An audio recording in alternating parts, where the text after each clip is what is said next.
Okay, Lord of the Rings is back in theaters for a little while, and then it just kind of left. Yeah, nobody was talking about this film. I mean, it was absent from the Oscar nominations for Best Animated Feature, and it just kind of came and went. I mean, I heard about this film, a beautifully animated film, by the way, and but no one ever really talks about it.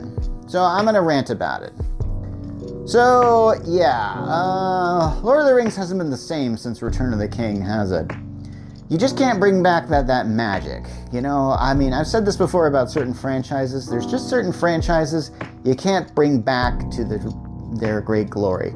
They've been trying with the original Star Wars for years after Return of the Jedi. Once you do that, a movie with a return in it, you can't return. Anyway, so, yeah, that's the takeaway from this. So, War of the Rohirrim, and I'm probably not pronouncing that right, but here's the deal.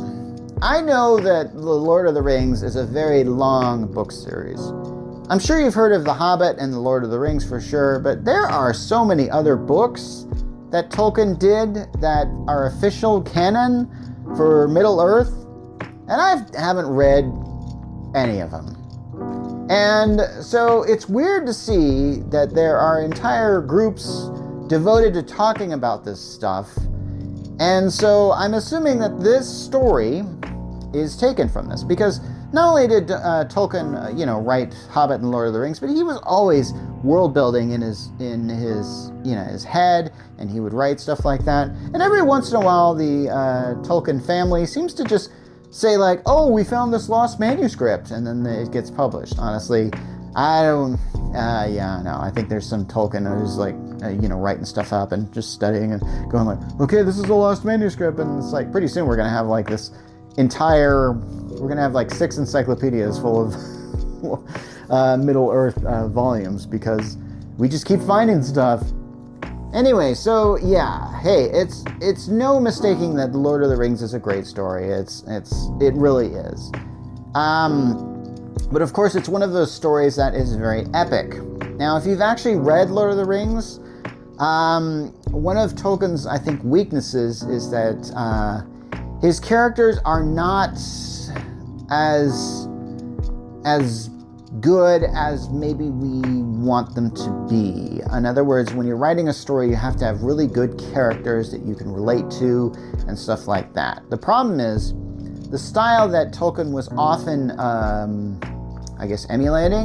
imitating, was that very old epic style. And if you're very familiar with old epics such as Beowulf or, or even Greek epics like Homer's The Odyssey or the Iliad, they often dealt with heroes that were very strong, manly men and didn't really have any weaknesses. So that was kind of that. It's essentially like watching early comic book superheroes, where you don't really get into the, of what they are. No, they're just the hero and they do the right thing, and that's kind of what they do. The plot of this movie, and it's hard to believe it's taken this long before I actually got to it. It takes place in Rohan, which you remember if you've seen like The Two Towers and Return of the King, which is a very small kingdom, but it definitely has like a castle there, and it's pretty much located out in the countryside. Well, pretty much everything was the countryside back then, but what I'm saying is it's not a major city like Minas Tirith was, and yeah, you know what I'm talking about.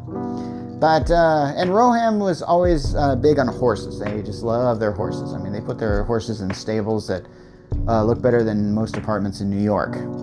But they basically they're horse people, I guess. So there's a king in this thing, and he's played by Brian Cox. I think he was on, what's that show? Succession.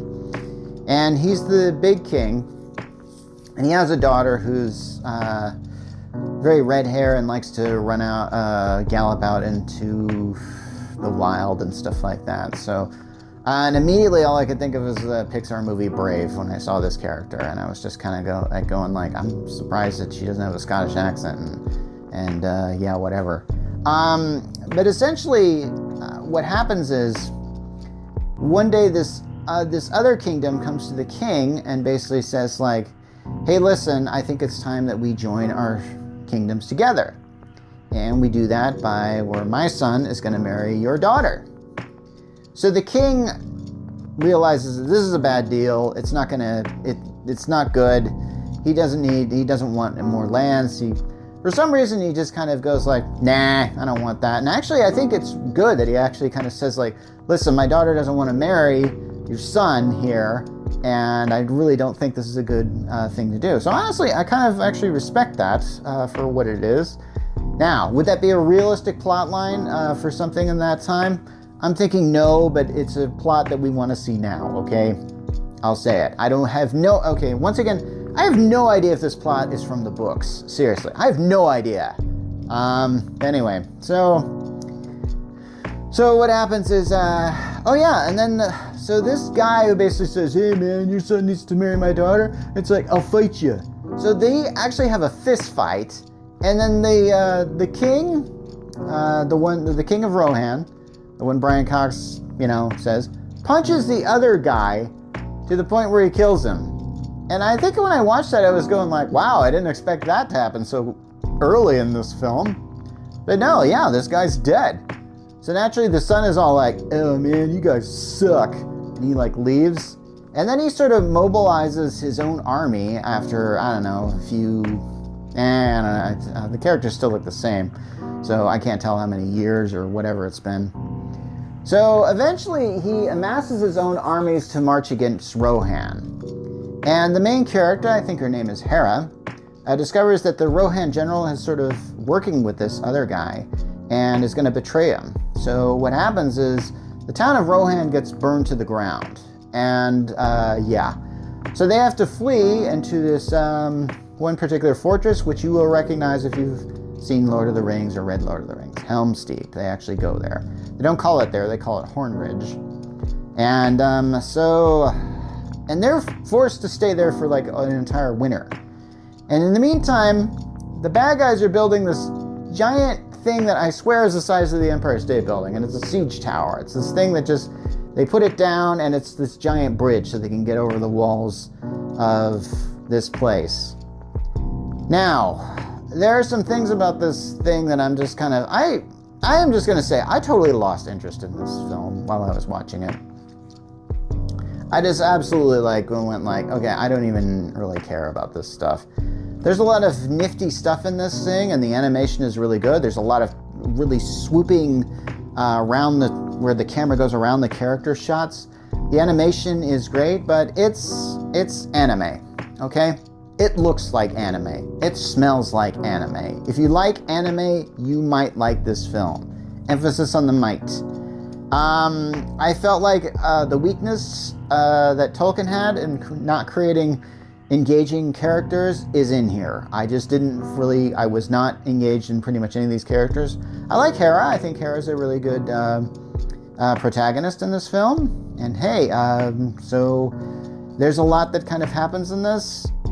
But on the whole, I feel like, and I'm going to get into spoilers here, this is very loosely tied to Lord of the Rings, and it really wants you to know that. There's a scene where orcs are looking at all these dead soldiers, and they're looking for rings. Guess why?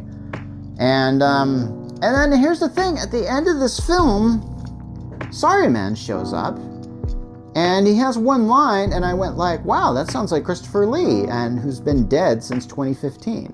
So I'm going like, how'd they get Christopher Lee in this thing? And I checked the credits, and it was him. Turns out that the family actually, they got permission from the family to do that. So yeah, so that's why you see Christopher Lee, or you hear Christopher Lee say a line. Now I'm guessing that this line was either B-roll footage or a line that maybe was not used in the original films. I don't know how they got this. I'm hoping it isn't AI, but if you want, I can do a good Christopher Lee impersonation. You know, hear what I'm saying? It could have been that. I don't know. Maybe they got somebody from the family to do that. I don't know. It seems like every time this shows up where a dead guy gets revived. Anyway, so at the end is really bad where Hera gets a telegram or a message from somebody, and they ask who's it from? It's oh, he has many names. I was going oh yeah, that's Gandalf. And then by the end of the time she goes but most call him Gandalf, and it's duh, I already figured that out, thank you. Anyway, so I don't know if I'd recommend this, but hey, it's if you like Lord of the Rings, you might like it.